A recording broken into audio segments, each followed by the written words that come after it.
জিসানকে আশীর্বাদী করা হচ্ছে। দেখবে প্রদীপটা যেমন নাই হয়।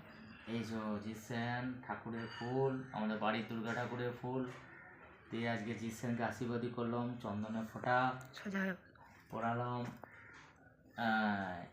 ঠাকুরের প্রসাদটা জিতে একটু খেয়ে নাও, একটু কামড়াও। তারপরে ক্ষীর, জিসানকে একটু ক্ষীর খাওয়ানো হচ্ছে, তাই তো? একটু খেয়ে না, একটা মুখে দিতে হবে, ঢোকা পুরো। জিসানকে তারপরে তুই কি খাবি? ওইটা না খেলে জিসানকে মিষ্টি খাওয়ানো হবে, তাই তো? সন্দেশ, জিতের ফেভারিট এটা সন্দেশ, জিতের ফেভারিট সন্দেশ জিতকে খাওয়ানো হচ্ছে। জিত আর কি খাবে? এবার অনেক মিষ্টি আছে, লুচি। লুচি খাবে? 5 টাকা আর তা লুচি লুচি খাবে। একটু খেয়ে নাও, কামড়ে দিয়ে দাও একটু, ফেভারিট লুচি।